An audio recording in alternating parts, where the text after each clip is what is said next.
The California sun beat down on the asphalt as Sarah Mitchell pulled her silver Honda Civic into the parking lot of Naval Special Warfare Command in Coronado. She sat for a moment, hands still gripping the steering wheel, looking up at the building that would become her workplace for the foreseeable future. The Pacific breeze carried the faint scent of salt water and the distant sound of training exercises echoing across the base. Sarah took a deep breath and checked her reflection in the rearview mirror. At 34, she still maintained the disciplined appearance of her Army days, dark hair pulled back into a neat bun, minimal makeup, and an expression that had been hardened by 3 tours in Afghanistan. The thin scar along her left temple, barely visible now, served as a permanent reminder of the day everything changed. She grabbed her leather briefcase and military credential folder from the passenger seat. Inside were her DD-214 discharge papers, her Purple Heart citation, her combat medic certifications, and letters of recommendation from 2 colonels and a brigadier general. She'd learned early in her transition to civilian contracting that credentials mattered. Sometimes they were the only thing that mattered when walking into a room full of active-duty personnel who viewed contractors with suspicion. The base pass processing took 20 minutes. The young sailor at the security desk, barely old enough to drink, had given her paperwork a cursory glance before printing her temporary ID badge. "Welcome to Coronado, ma'am," he'd said with practiced politeness, though his eyes had already moved to the next person in line. Sarah made her way through the facility, following the directions to the training command building. The halls were busy with personnel moving with purpose, sailors in their Navy working uniforms, the occasional officer, and other contractors she could identify by their business casual attire and visitor badges. She drew a few glances, though whether from curiosity or something else, she couldn't tell. The Combat Medicine Training Division was located on the 2nd floor, East Wing. Commander Patricia Hayes, the division head, greeted her warmly in the office. Hayes was a Navy nurse with silver-streaked hair and kind eyes that had clearly seen their share of trauma. "Ms. Mitchell, welcome," Hayes said, extending her hand. "We're grateful to have someone with your experience joining our team. Your background is exactly what we need for the new curriculum." "Thank you, ma'am. I'm looking forward to getting started," Sarah replied, her handshake firm and professional.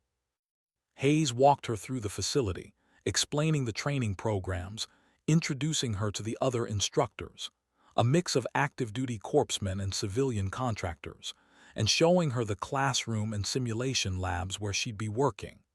Everything was state-of-the-art, far more advanced than what Sarah had trained with a decade ago. "You'll be developing and teaching the Advanced Trauma Care module," Hayes explained as they walked. "We're trying to bridge the gap between classroom medicine and what our corpsmen actually face downrange. Your combat experience is invaluable for that." As they entered the main training area, Sarah noticed a group of 5 sailors clustered near the equipment lockers.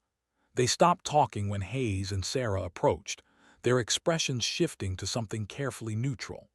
One of them, a lean man with sharp features and first-class petty officer insignia, looked Sarah up and down with barely concealed assessment. "Petty Officer Morrison," Hayes called out. "This is Sarah Mitchell, our new combat medicine instructor. She'll be working with your training group starting next week." Morrison straightened slightly, offering a crisp nod. "Ma'am," he acknowledged Hayes, then turned to Sarah with a smile that didn't quite reach his eyes. "Welcome aboard, Ms. Mitchell." "Thank you, Petty Officer," Sarah replied evenly, recognizing the subtle emphasis he'd placed on the civilian Ms. versus a military rank. The other sailors echoed similar greetings, but Sarah could feel the temperature in the room. She'd felt it before in other contracts in other facilities. The unspoken question, "What makes you qualified to teach us?" Hayes seemed oblivious to the undercurrent, or perhaps she was used to it. She continued the tour, but Sarah's attention kept drifting back to Morrison's group. She caught them watching her, heads close together, voices low. One of them laughed at something Morrison said, the the sound just a bit too loud in the open space. The tour concluded back at Hayes's office, where Sarah received her access credentials, training schedules, and curriculum materials. You'll have a week to familiarize yourself with our current protocols before your first class, Hayes said. If you need anything, my door is always open. I appreciate that, ma'am. As Sarah left the building, she passed the training area again. Morrison's group had grown to 7 or 8 sailors now, and their conversation halted immediately when she appeared.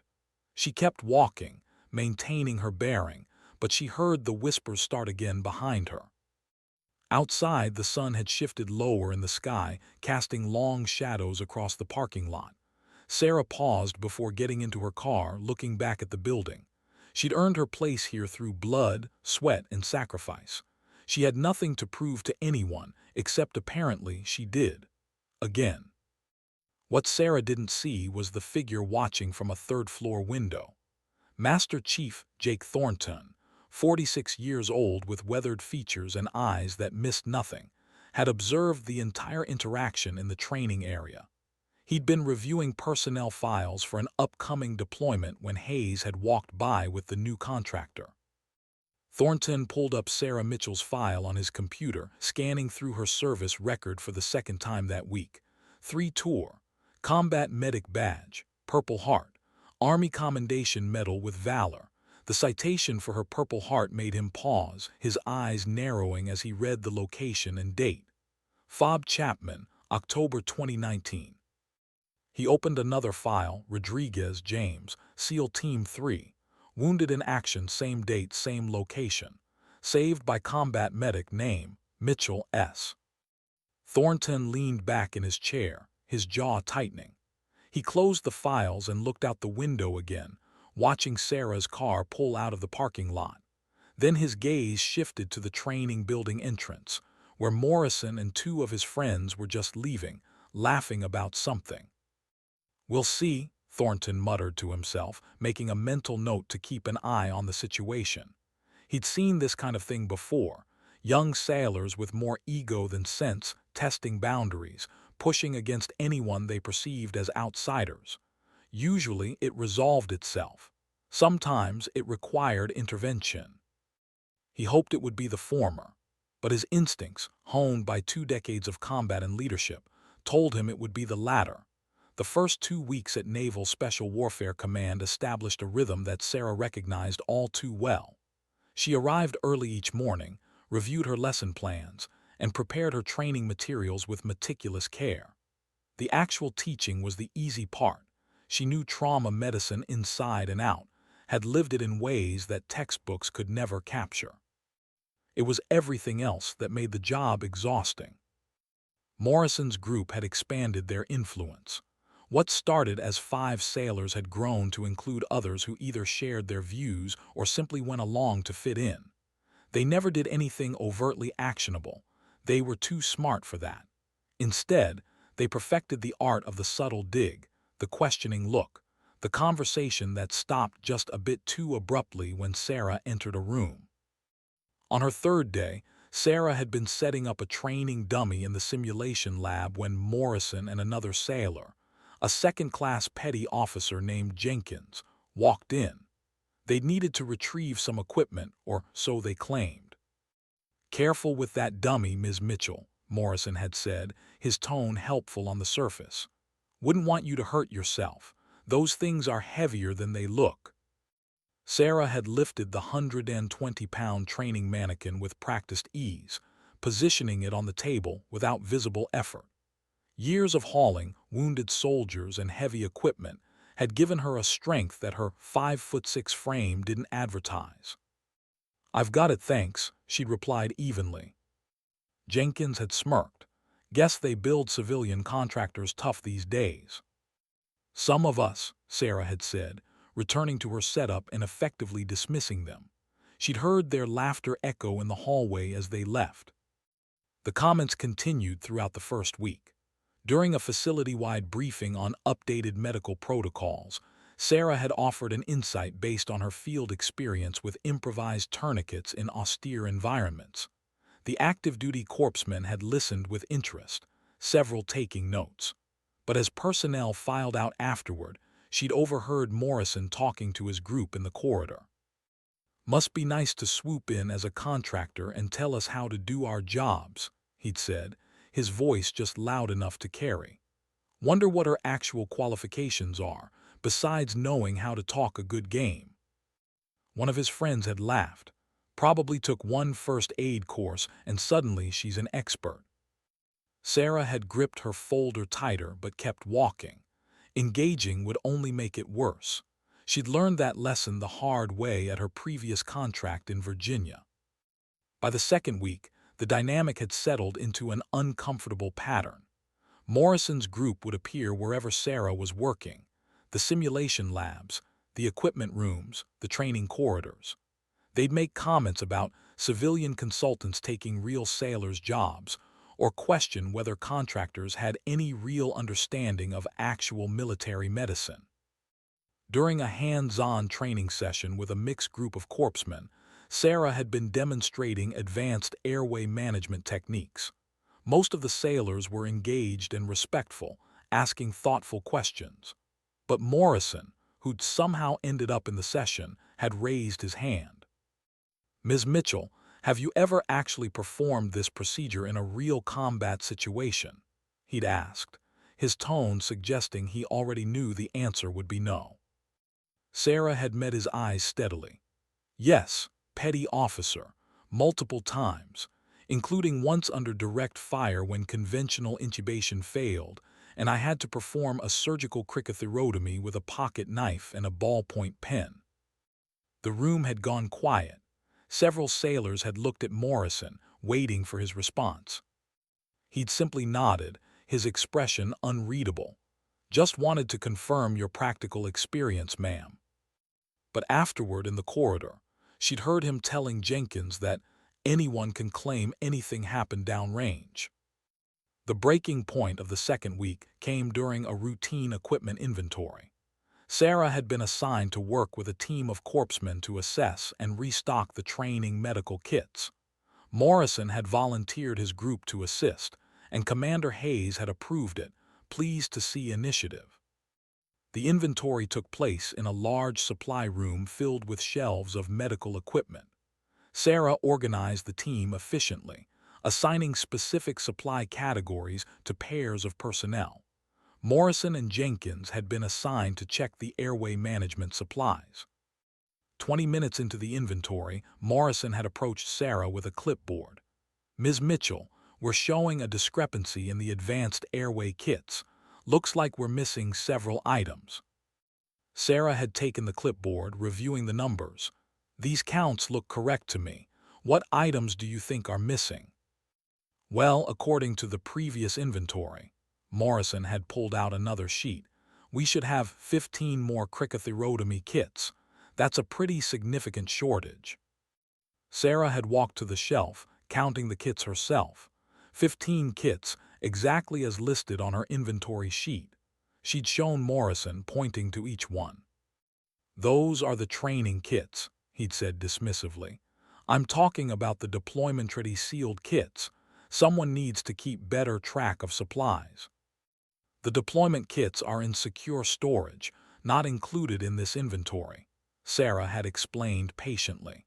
"This is documented in the inventory protocol you were given at the start." Jenkins had joined them, looking at the paperwork. "Seems like maybe the civilian contractors need better briefings on our procedures," he'd said to Morrison, as if Sarah weren't standing right there. Sarah had taken a slow breath. "Petty Officer Morrison, if you have concerns about inventory procedures, I suggest you address them with Commander Hayes. In the meantime, let's complete the assigned task accurately." Morrison had held her gaze for a long moment before shrugging. "Just trying to maintain accountability, ma'am. Isn't that what we're all here for?" The rest of the inventory had proceeded in tense silence. What none of them knew was that Master Chief Thornton had been conducting an informal inspection of the training facilities that day. He'd been in the adjacent storage room when the exchange occurred, the door slightly ajar. He'd heard every word. Thornton had watched through the gap as Sarah maintained her professionalism despite the obvious provocation. He'd seen Morrison's smirk, Jenkins's barely concealed contempt, and the other sailors who'd stopped working to watch the confrontation. He'd also pulled up Sarah's complete service record the night before, including the classified after-action reports from her deployments. He'd read the detailed account of the ambush at Fob Chapman, the testimony from the SEAL she'd saved, his former teammate Rodriguez, and the statements from the survivors who credited her with their lives. Morrison had no idea who he was disrespecting, and Thornton had seen enough. He'd made a decision that afternoon. He would watch, document, and wait. Men like Morrison typically escalated until they crossed a line that couldn't be ignored. When that happened, Thornton would be there. As Sarah left the facility that evening, exhausted from maintaining her composure through another day of subtle hostility, she noticed Master Chief Thornton in the parking lot, loading gear into his truck.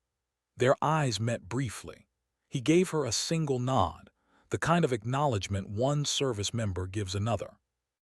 It was the first gesture of genuine respect she'd received from active-duty personnel in 2 weeks. Sarah nodded back, got into her car, and drove away, unaware that the Master Chief had just made her problems his concern.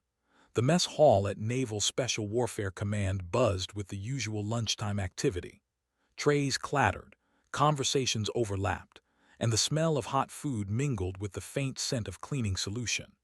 It was a Tuesday, unseasonably warm for late autumn in Coronado, and the facility was operating at full capacity with multiple training cycles underway.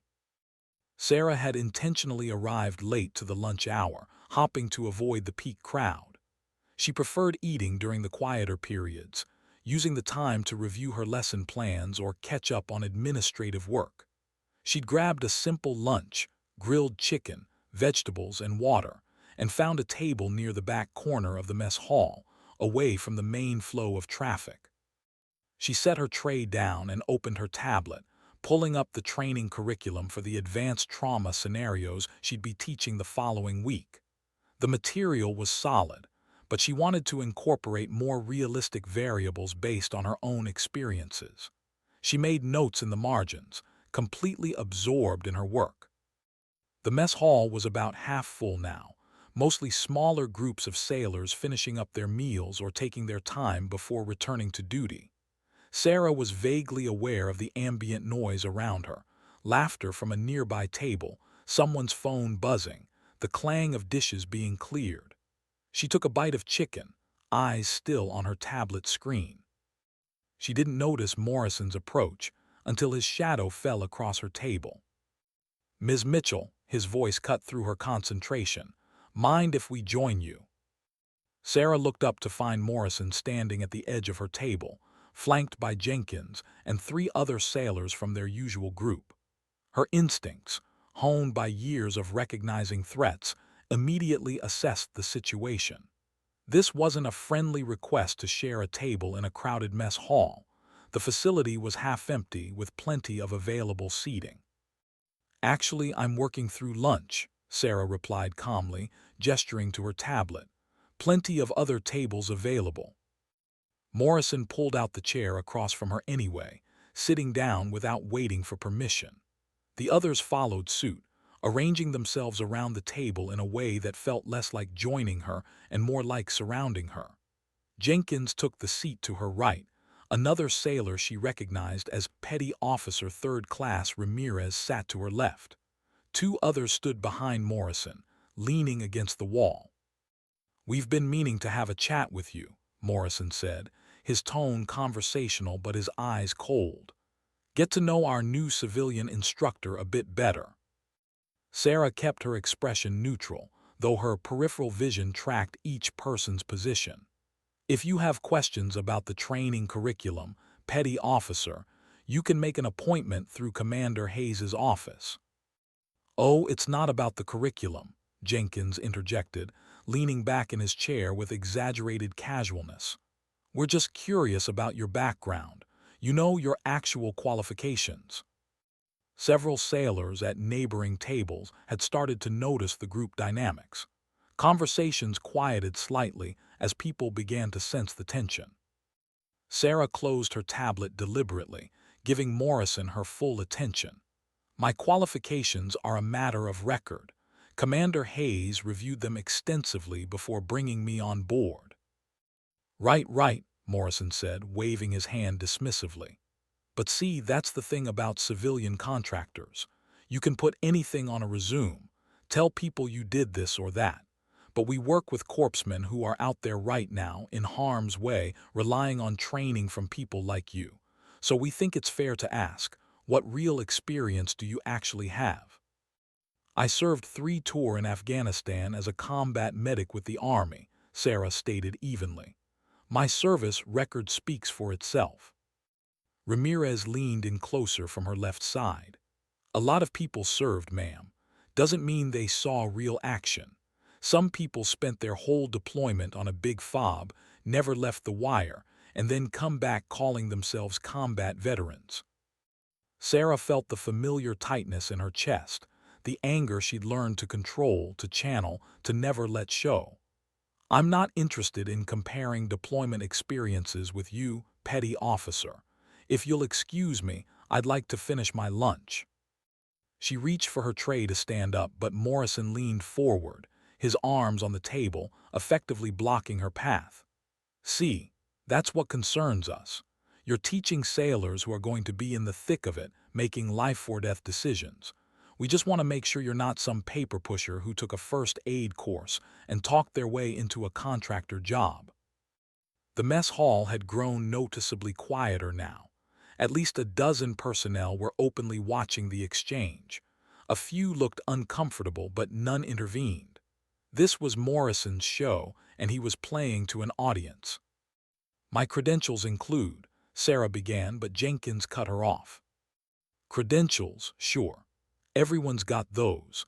But have you ever actually been in a real firefight, Ms. Mitchell? Have you ever had to treat someone while rounds are cracking over your head? Have you ever had to make the call on who gets treated first when you've got 3 bleeding out and only 2 hands? Sarah's jaw tightened. The memories flickered behind her eyes, the acrid smell of gunpowder, the screaming, the blood slick on her hands, Rodriguez's desperate eyes as she worked to keep him alive. She forced the images away. I'm not going to justify my service to you, she said, her voice low and controlled. Now I'm asking you politely to let me finish my meal in peace. Morrison smiled, but it was the smile of someone enjoying themselves. We're not stopping you from eating, ma'am. We're just having a conversation. Surely a combat veteran like you claims to be can handle a little friendly conversation. The sailors standing behind Morrison chuckled. Ramirez shifted his chair slightly closer on Sarah's left, and Jenkins did the same on her right. The circle was tightening. You know what I think, Morrison continued, his voice growing louder, more confident as he fed off his group's energy. I think a lot of these civilian contractors are just people who couldn't hack it in the real military. Did their time, got out, and now they're back making twice what we make to tell us how to do our jobs. Meanwhile, actual sailors are out there putting their lives on the line. A few murmurs of agreement came from Morrison's group. Sarah noticed that some of the watching sailors looked distinctly uncomfortable now, but still, no one intervened. That was the power of group dynamics and rank intimidation. People didn't want to get involved, didn't want to take sides. Sarah placed her hands flat on the table, a calming technique she'd learned years ago. Petty Officer Morrison, this conversation is over. Step away from the table. Morrison leaned even closer, his voice dropping to just above a whisper but still audible to those around them. Or what? You going to report us for having a conversation? File a complaint? That's what civilians do, right? Run to the chain of command instead of handling things like we do in the real Navy. Jenkins laughed. Maybe she'll cry discrimination or something. That seems to be the go-to move. The comment sent a ripple of tension through the watching crowd. Several sailors shifted uncomfortably. This was crossing lines, and everyone could feel it. Sarah's hands trembled slightly, not from fear, but from the effort of containing her rage. She'd faced down armed insurgents with more composure, but this was different. This was insidious, personal, designed to humiliate. She started to gather her things, prepared to leave rather than escalate. But as she reached for her tablet, Morrison's hand shot out. The mess hall seemed to hold its collective breath as Morrison's fingers closed around the edge of Sarah's training folder, the one she kept her reference materials in, the one that contained her military documents. "Let's see what we've got here," Morrison said, pulling the folder toward himself. And that's when everything changed. Sarah's hand moved instinctively toward the folder, but Morrison was faster, pulling it completely off the table and into his lap. Jenkins and Ramirez shifted their chairs even closer, forming a tighter barrier around her. The message was clear. She wasn't going anywhere until they were done with her. "Morrison, return my property. Now." Sarah's voice was steel, each word clipped and precise. "Relax, Ms. Mitchell. Just want to see what kind of paperwork makes someone qualified to teach Navy corpsmen," Morrison said, opening the folder with exaggerated curiosity. He flipped past the first few pages: training certifications, curriculum outlines, facility access forms. Then his fingers stopped on a page protected by a clear plastic sleeve.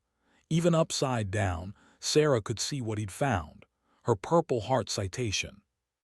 Morrison's eyebrows rose in mock surprise.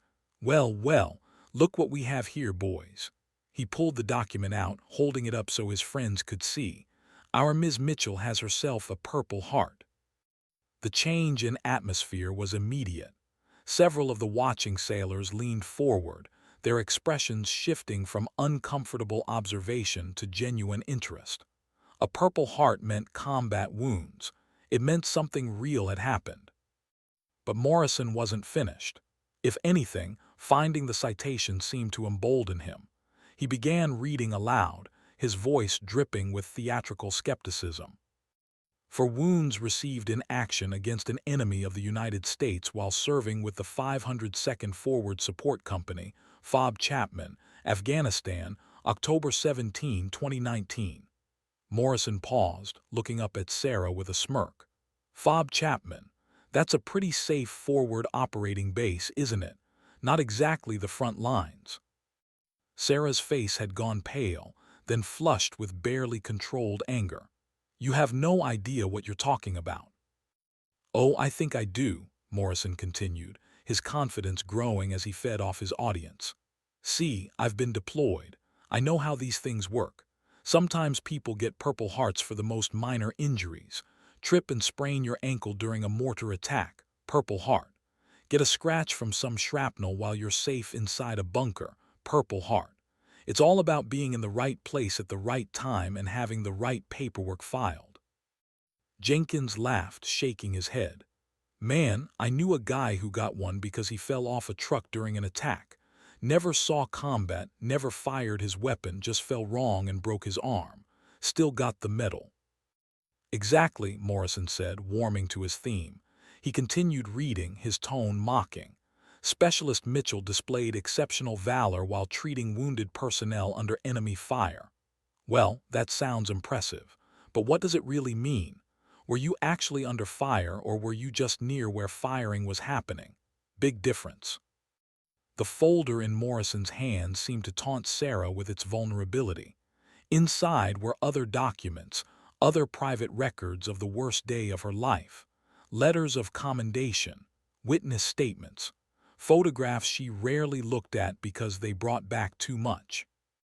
"Give it back," Sarah said, her voice barely above a whisper but carrying a warning that Morrison was too wrapped up in his performance to hear. "I'm just trying to understand," Morrison said, flipping to another page. "Because here's the thing, a lot of people inflate their service. They take a minor incident and turn it into this huge, heroic story, especially when they're trying to land a cushy contractor job that pays twice what real military members make." Ramirez nodded sagely. "It's disrespectful, really, to the people who actually earned their medals, the ones who were really in the thick of it." Right, Morrison agreed. He held up the citation again. So I'm asking, Ms. Mitchell, and I think it's a fair question, did you really earn this? Or is this one of those paperwork Purple Hearts? Were you actually treating wounded under fire, or were you in a aid station somewhere safe while rounds landed 100 meters away? The watching sailors were transfixed now, the mess hall almost completely silent except for Morrison's voice. Some looked scandalized by his behavior, others curious about Sarah's response, a few nodding along with Morrison's logic. Sarah stood abruptly, her chair scraping loudly against the floor. "You are way out of line, petty officer. Return my folder immediately, or I will report this to Commander Hayes and your chain of command." Morrison stood as well, still holding the folder, his friends rising with him. They towered over Sarah's smaller frame, a wall of uniformed intimidation. "See, that's exactly what I'm talking about," Morrison said, his voice carrying across the mess hall. "Threats and chain of command instead of just answering a simple question. If you really earned this medal, if you really did what this citation says, then why can't you just tell us? Why all the deflection?" "Because I don't owe you an explanation," Sarah said, her hands clenched into fists at her sides. "My service record has been reviewed and verified by people far above your pay grade. I don't need to justify myself to you." "That's convenient," Jenkins chimed in. "Hide behind regulations and classified information. Real heroes don't mind talking about what they did." Morrison flipped through the folder again, pulling out another document, this one a photograph. Sarah's stomach dropped as she recognized it. It was from the ceremony where she'd received her Purple Heart, taken at Walter Reed Medical Center while she was still recovering. Her arm was in a sling, bandages visible on her neck and shoulder, her face gaunt from weight loss and trauma. "You know what I see here," Morrison said, holding up the photo. "I see someone who was injured, sure, but injured how? Doing what?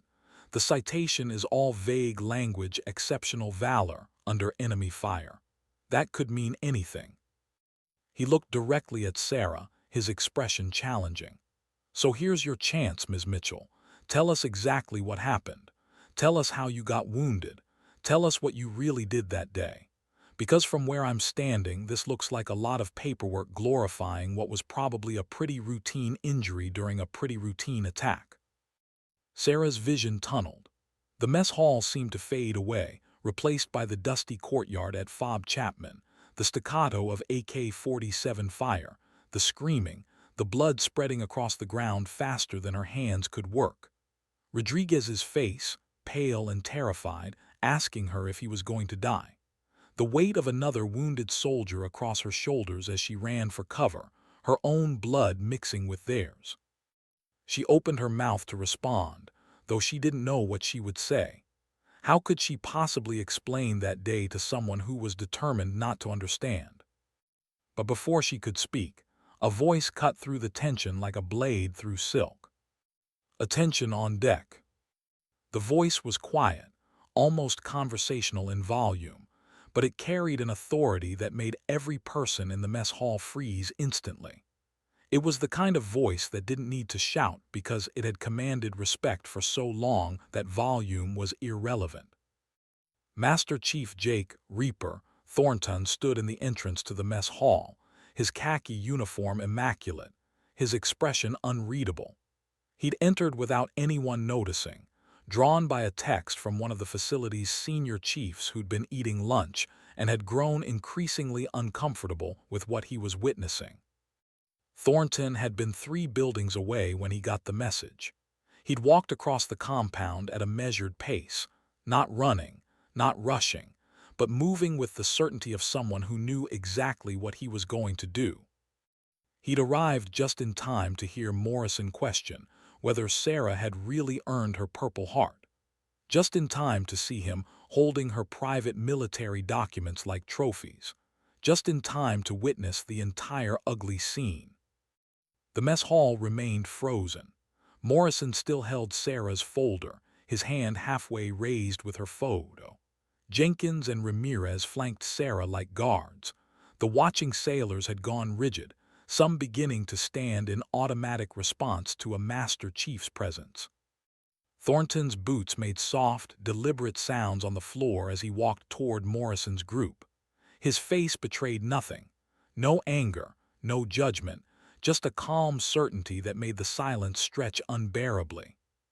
He stopped 3 feet from Morrison, his eyes moving from the petty officer's face to the folder in his hands, to the Purple Heart citation visible among the papers, and finally to Sarah, who stood with her fists still clenched, her face a mask of controlled fury and barely suppressed pain.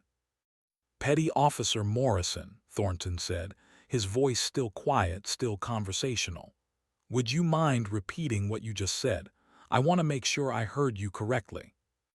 Morrison's confidence wavered. His hand holding the folder dropped slightly.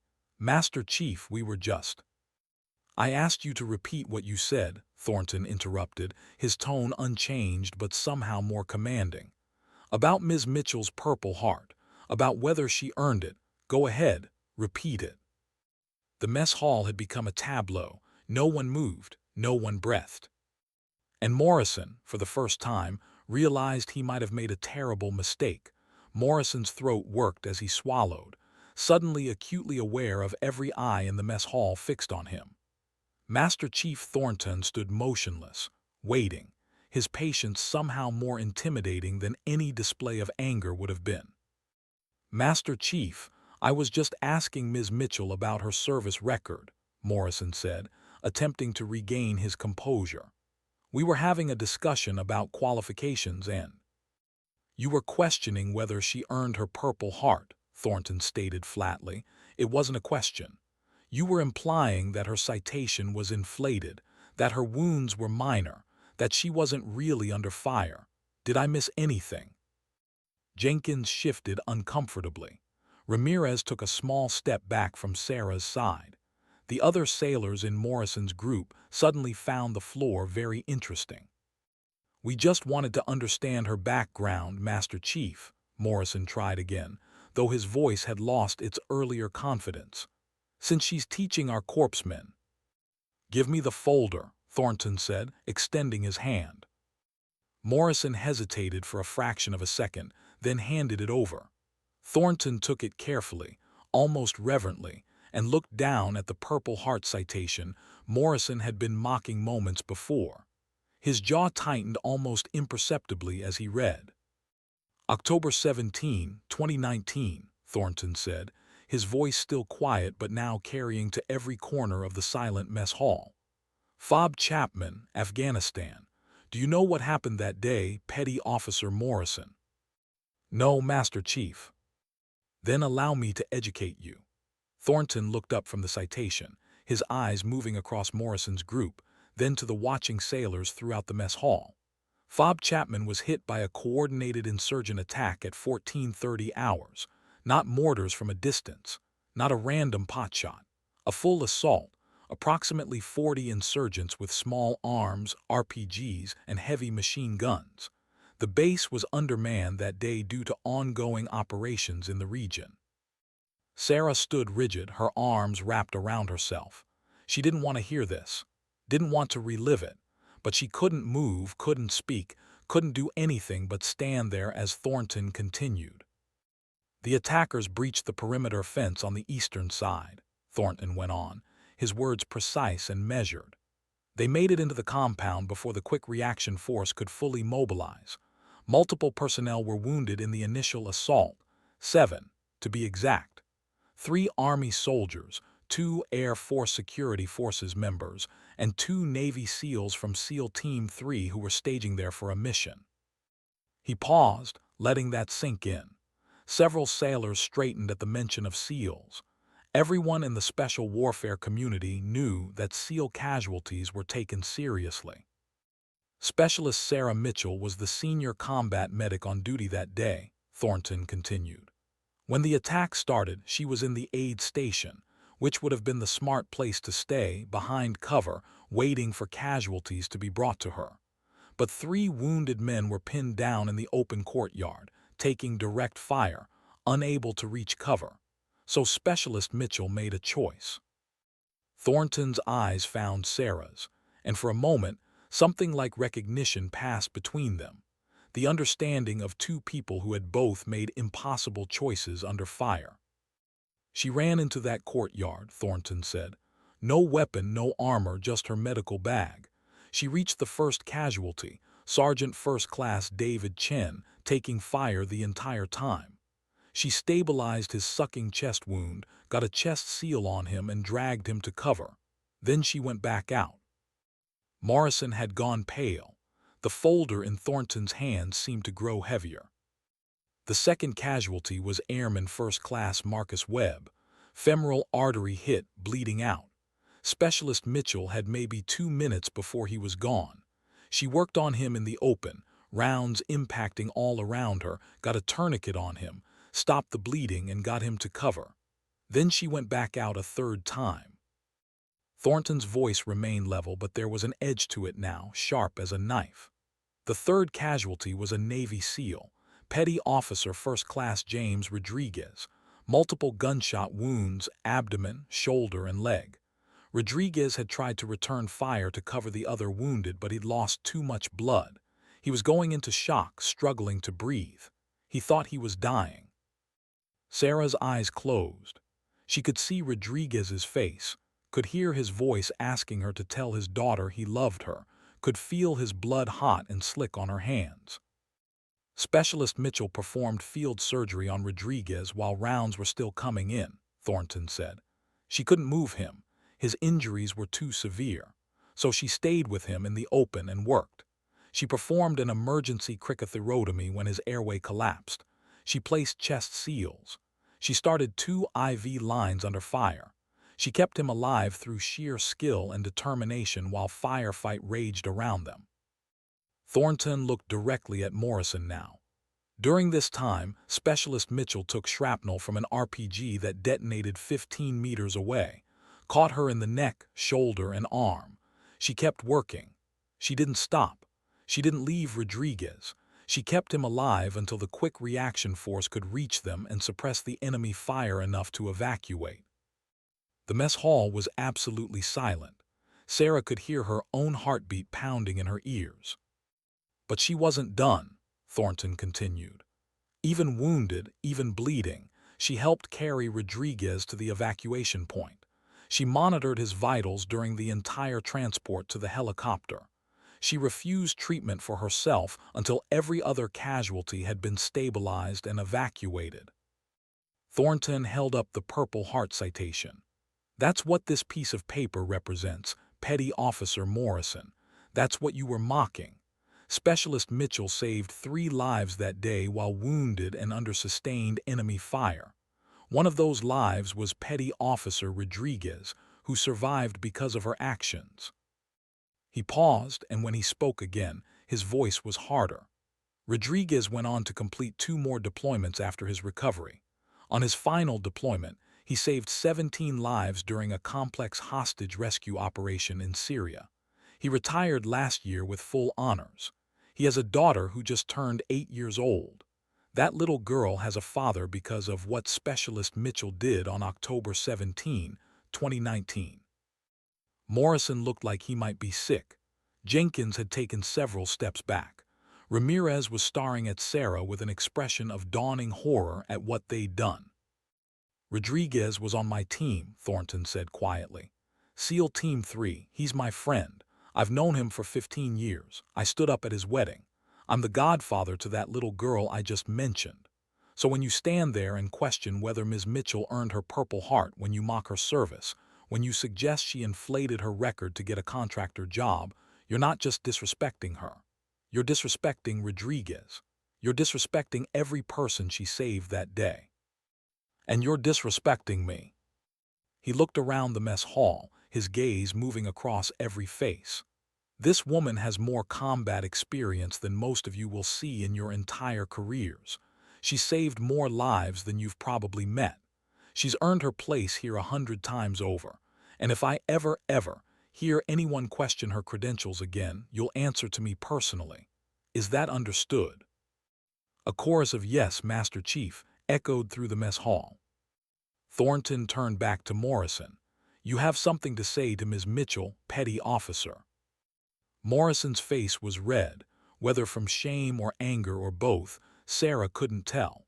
He looked at her, and for a moment she thought he might double down, might try to save face. But he didn't. "I apologize, Ms. Mitchell," he said, his voice rough. "I was out of line, way out of line." Thornton handed the folder back to Sarah carefully. Their eyes met, and he gave her a small nod, respect from one warrior to another.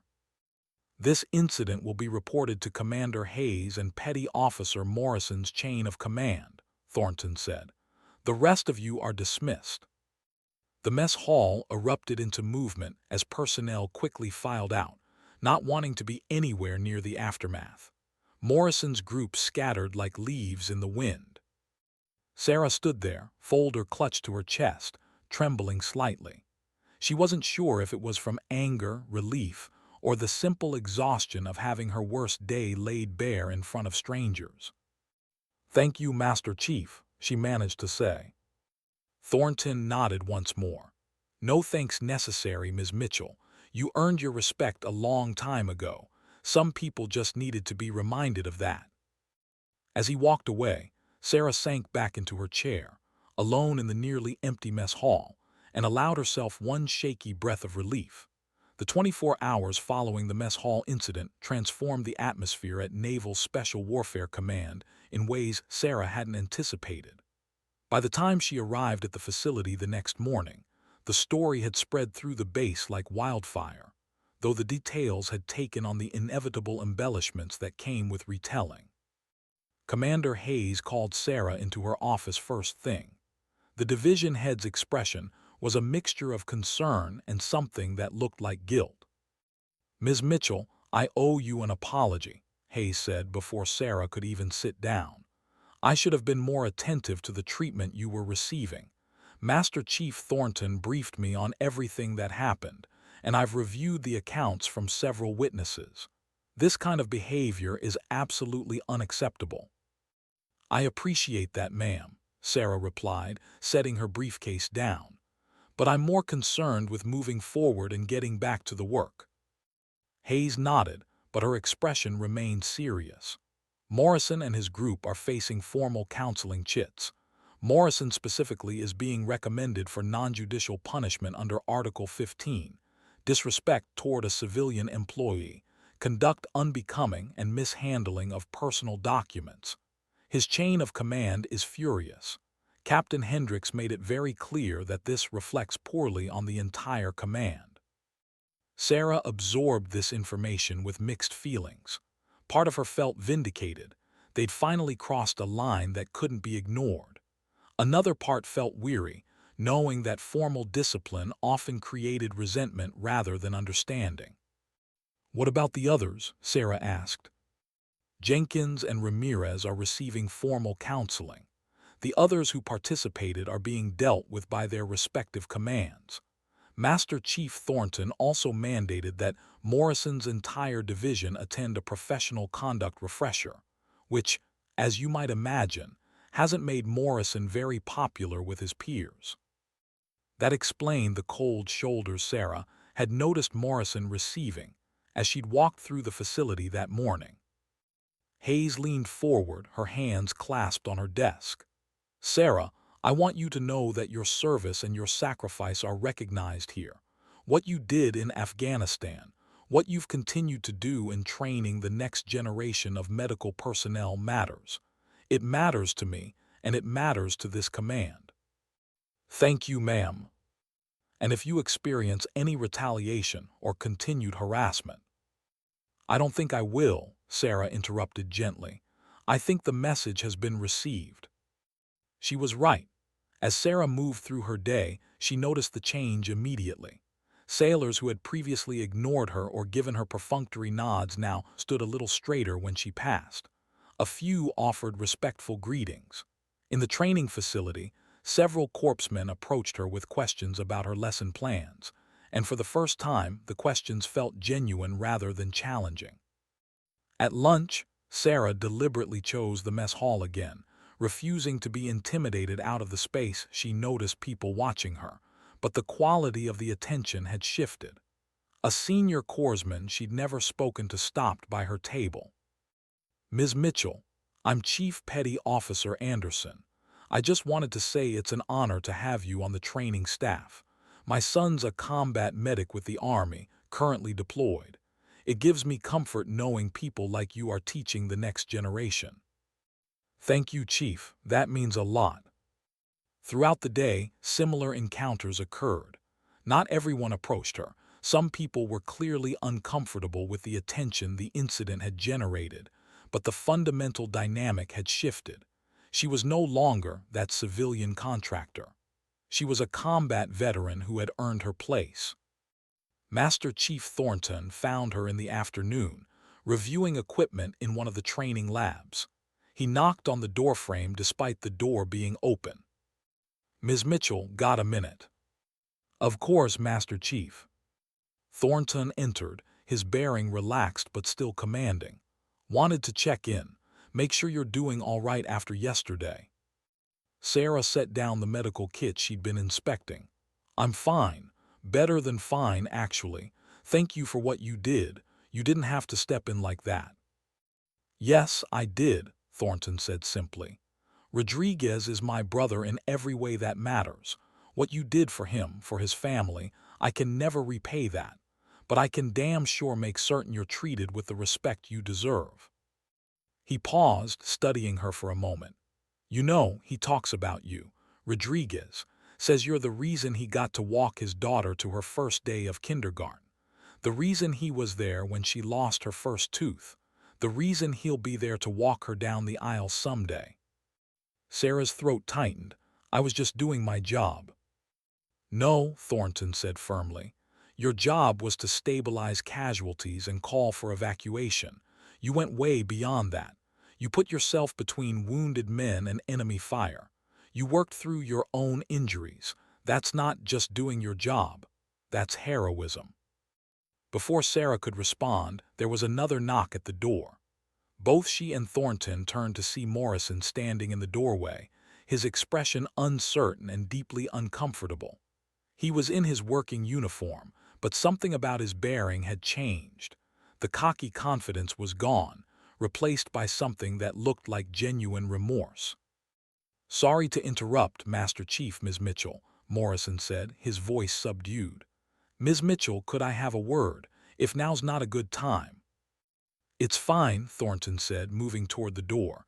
"I need to get back anyway." He paused next to Morrison, his voice low but audible. "Make it count, Petty Officer." "Yes, Master Chief."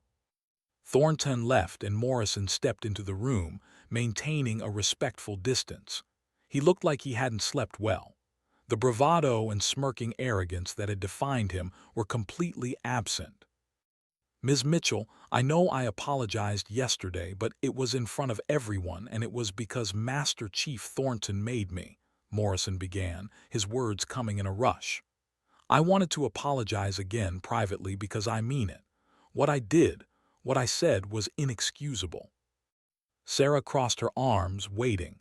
She wasn't going to make this easy for him. Morrison took a breath.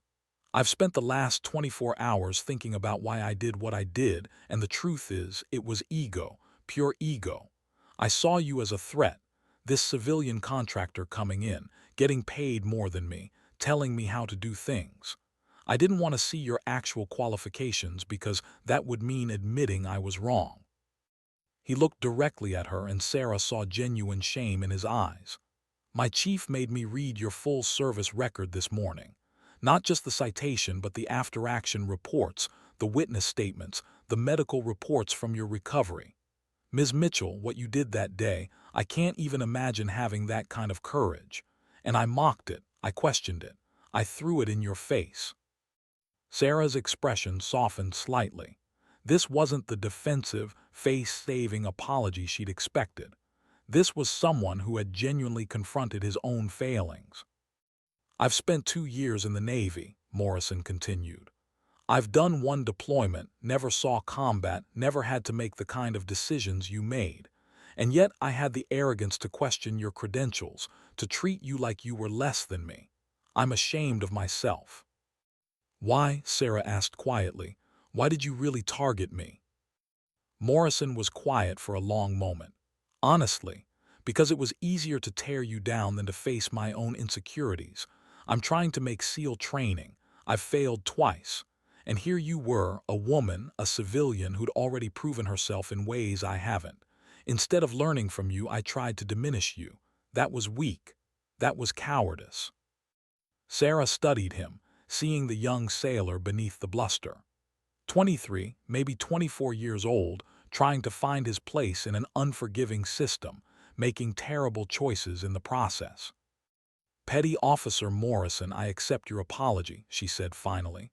But I need you to understand something. This isn't just about me. It's about how you treat people. Your judgment of someone's worth shouldn't be based on their gender, their status as a contractor, or whether they fit your idea of what a veteran should look like. Everyone you meet has a story. Everyone has struggles you can't see. I understand that now, Morrison said. And I'm going to do better. I've requested to be in your next training cycle.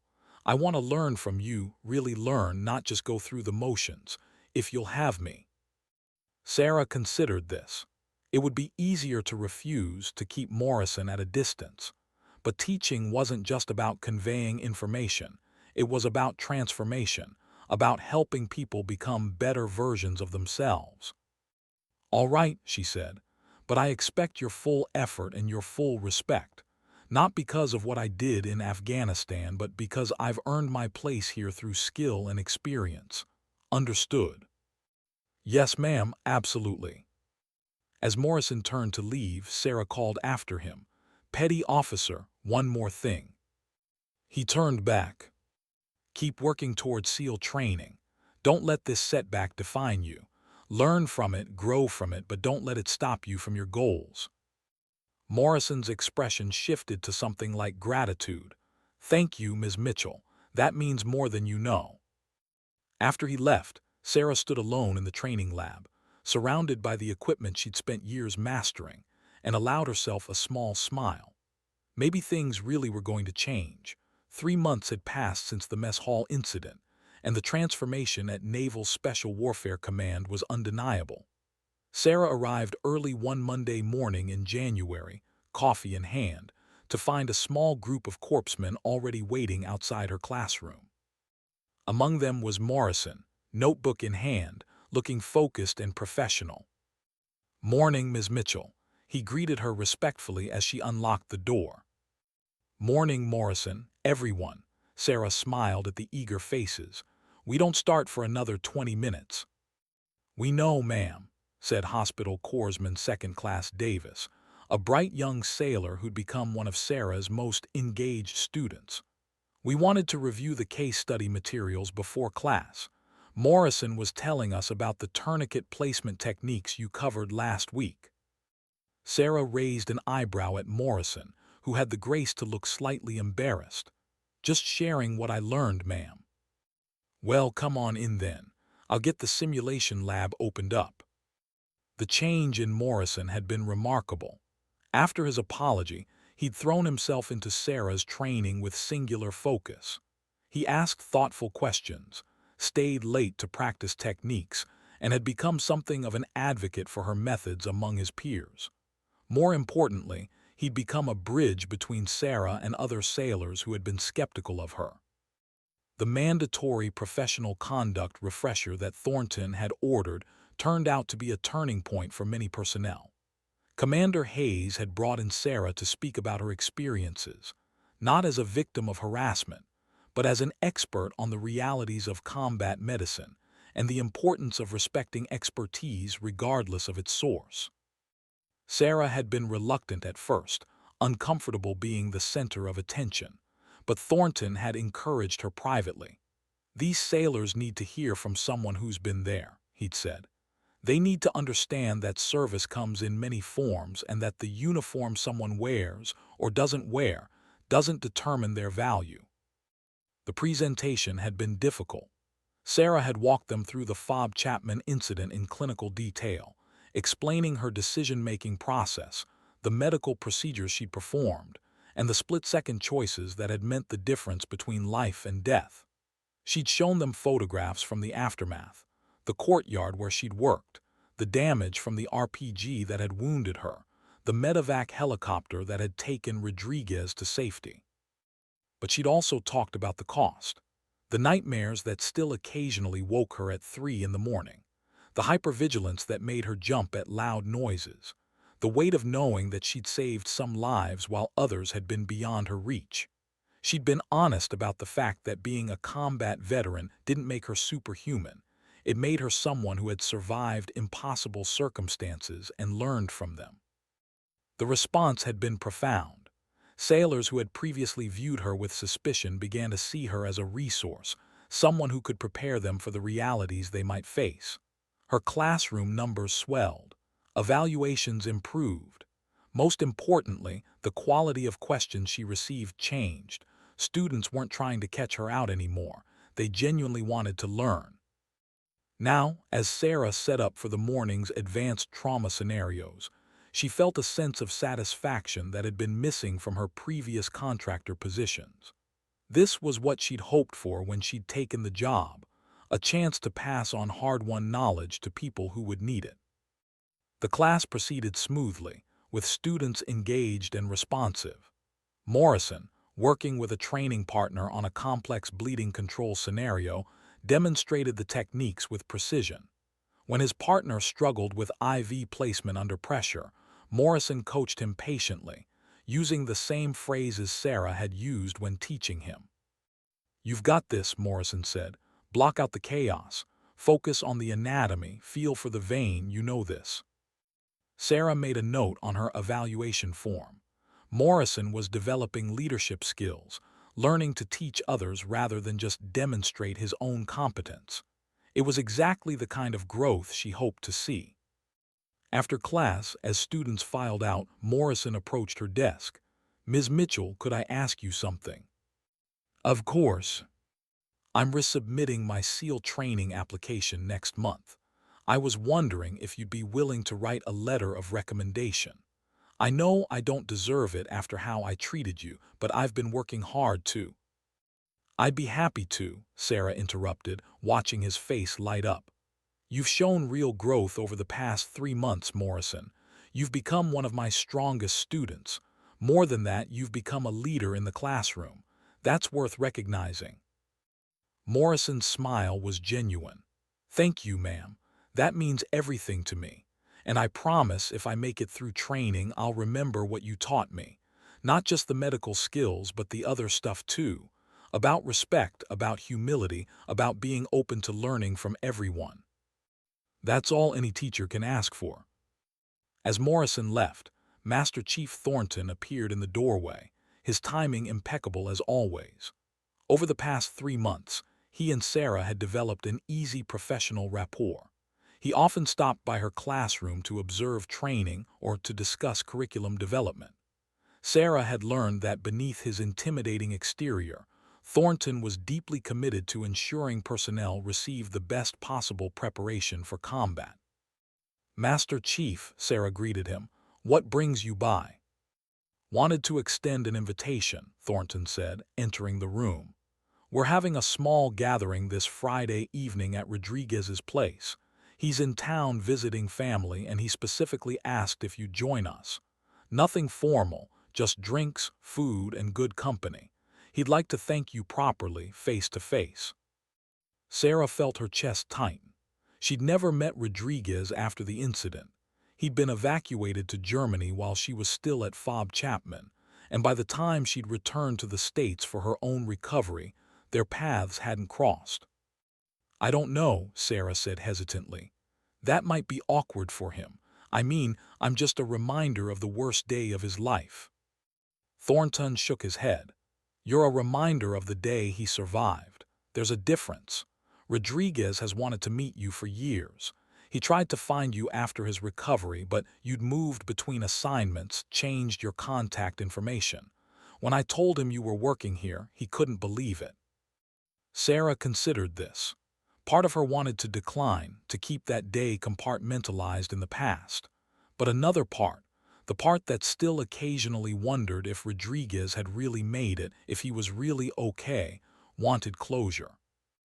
"All right," she said finally, "I'll come." "Good, I'll text you the address." Thornton paused, his expression softening slightly. "He's doing well, Sarah, really well. Happy, healthy, living a good life. You gave him that. I think meeting him will help you too." After Thornton left, Sarah sat at her desk, processing the invitation. 3 months ago, she'd been isolated, disrespected, questioning whether she'd made the right choice in taking this position. Now she was being invited into the inner circle of the SEAL community, recognized as one of their own. The afternoon brought another surprise. Commander Hayes stopped by with Captain Richard Hendricks, the commanding officer of the entire training command. Sarah straightened immediately, setting aside her lesson planning. "Ms. Mitchell," Hayes said warmly, "Captain Hendricks wanted to speak with you." Hendricks was in his 50s, with the bearing of someone who'd spent decades in naval special warfare. His uniform displayed an impressive array of ribbons, including the Bronze Star with Valor device. "Ms. Mitchell, I've been reviewing your performance evaluations and the feedback from your students," Hendricks said without preamble. "Your training program has become one of the most highly rated in the facility. Student competency scores have improved by 32% since you implemented your curriculum. More significantly, your students report feeling more prepared and confident about handling combat casualties." "Thank you, sir. I'm just trying to give them the tools they'll need." "It's more than that," Hendricks continued. "You've changed the culture here. The incident in the mess hall, while regrettable, became a teaching moment for this entire command.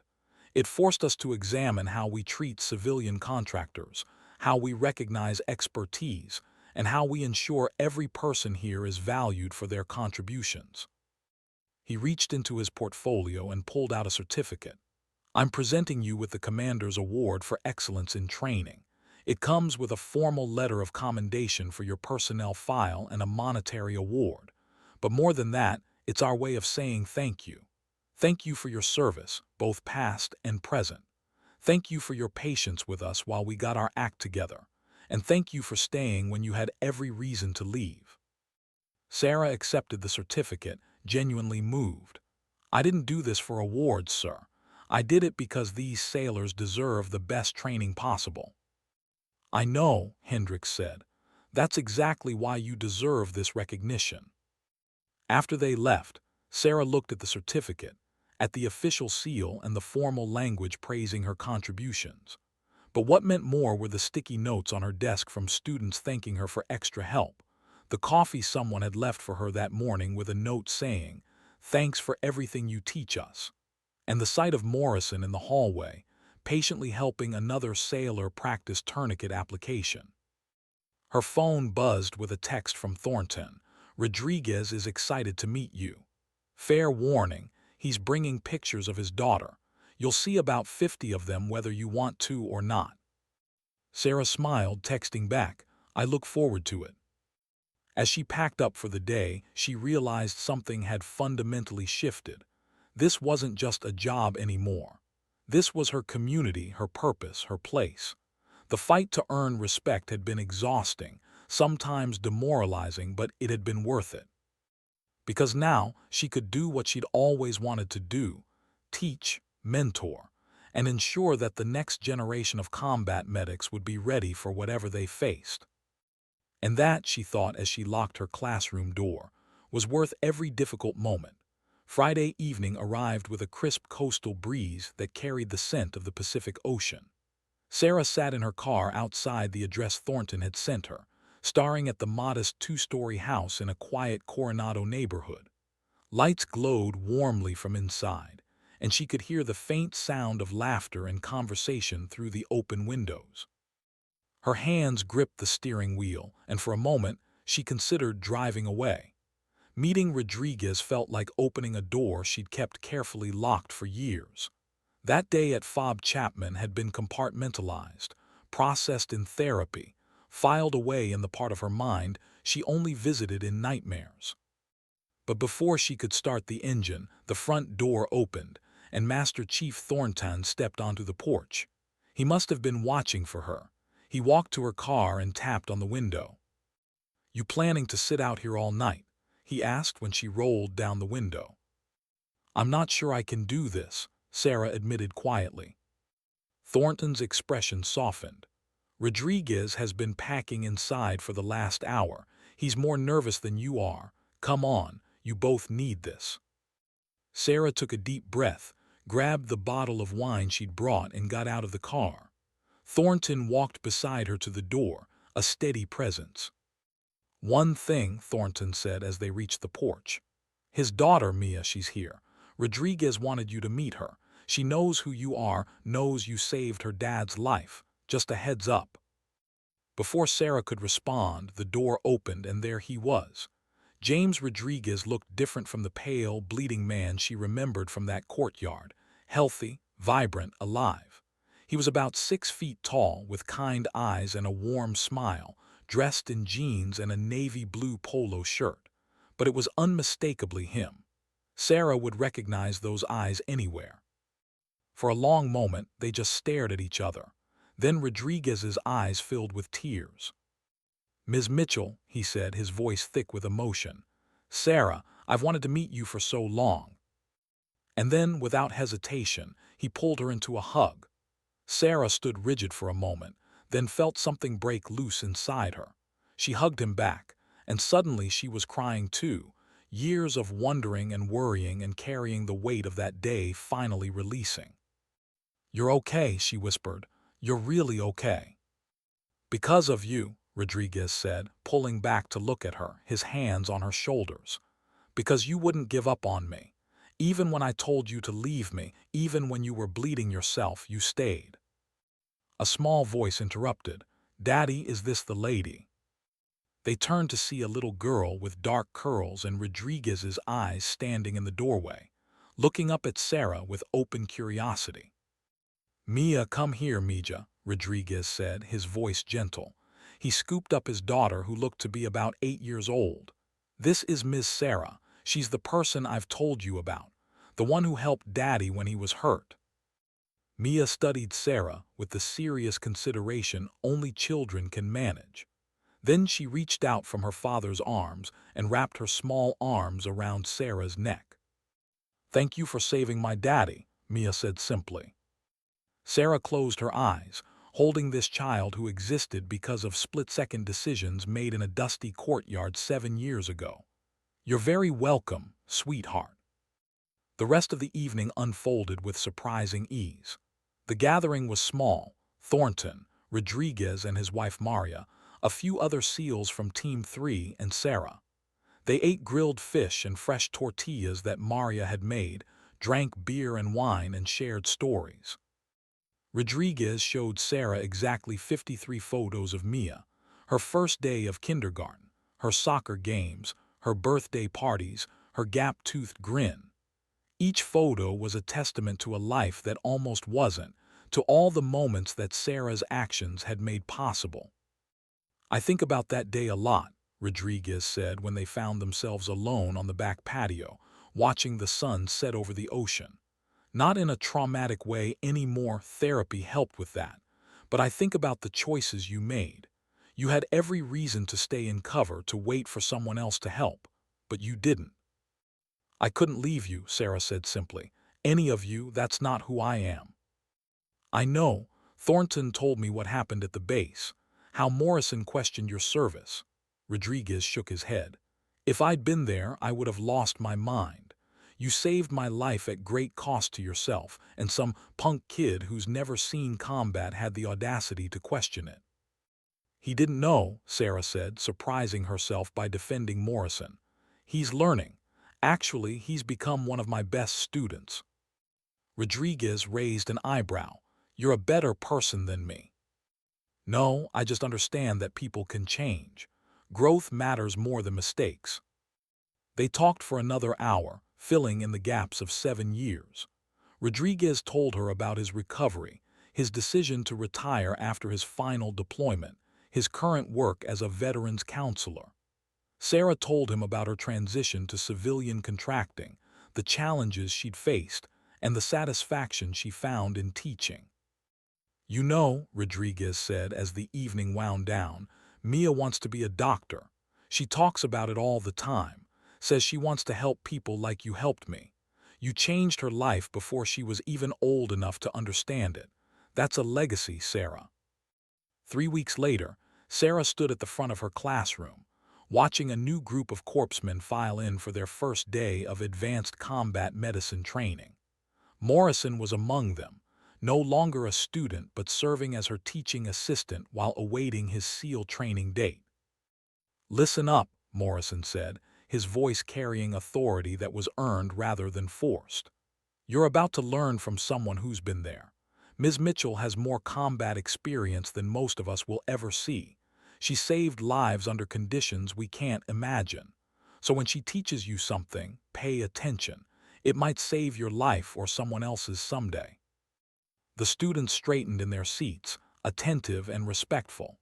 This was the new normal. Sarah's credentials were understood and accepted, her expertise valued. As Sarah began her lecture on triage decision-making in mass casualty situations, she noticed Commander Hayes and Captain Hendricks observing from the doorway. They gave her approving nods before moving on. During a break, one of the new students approached Sarah. "Ms. Mitchell, I heard about what you did in Afghanistan, the Fob Chapman incident. That's incredible."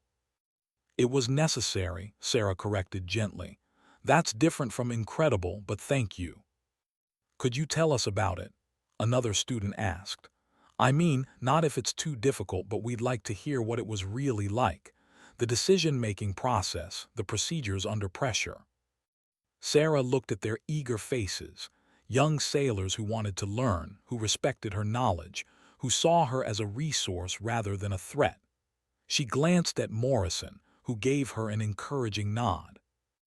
"All right," she said, "but understand this.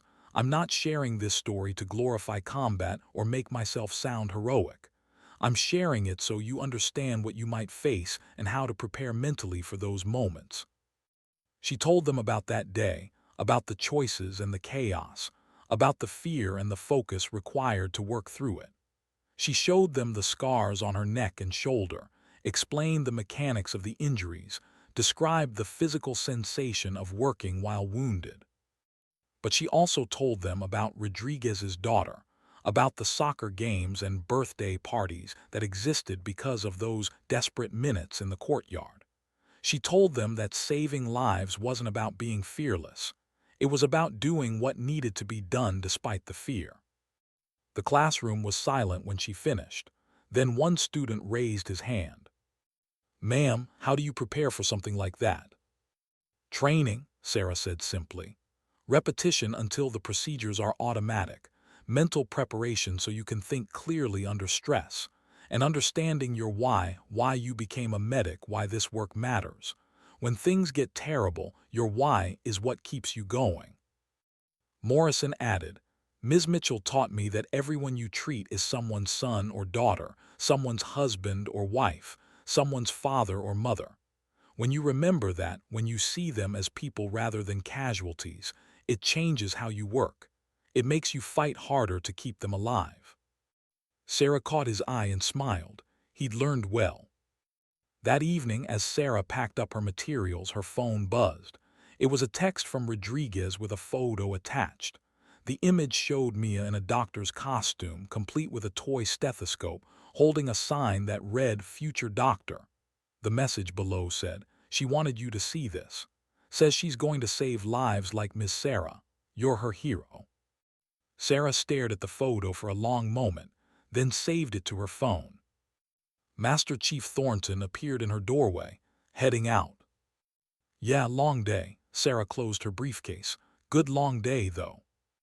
I heard your lecture went well. The students were impressed." Morrison's becoming a good teacher himself.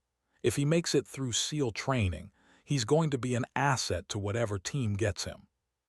Thornton leaned against the doorframe. "You know, when you first arrived here, I wasn't sure how things would work out.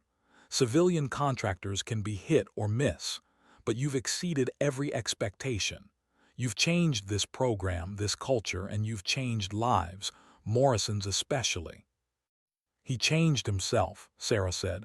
I just gave him the opportunity. That's leadership, Thornton replied. Real leadership isn't about commanding people. It's about creating environments where people can become their best selves. You do that naturally.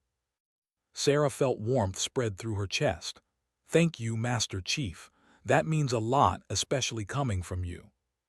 As they walked out together, the sun was setting over the Pacific, painting the sky in shades of orange and pink. The base was quieting down for the evening, but Sarah knew tomorrow would bring new students, new challenges, new opportunities to pass on what she'd learned. She thought about the journey that had brought her here, the pain of Fob Chapman, the difficult transition to civilian life, the struggle to find her place, and the fight to earn respect in this new role.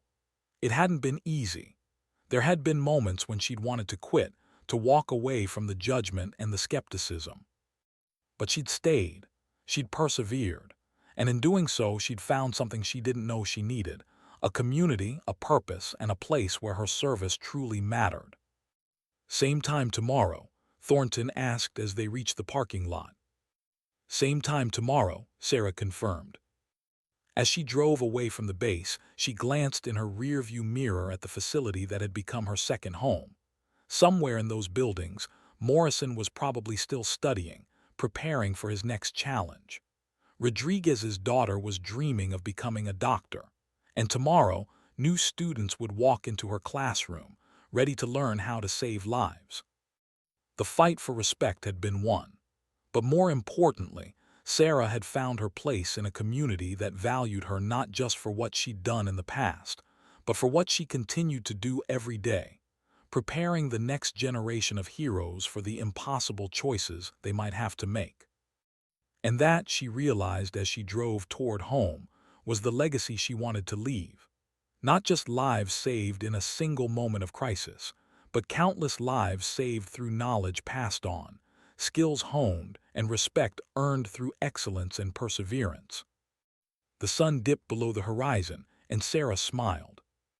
Tomorrow would bring new challenges, and she was ready for them. The end.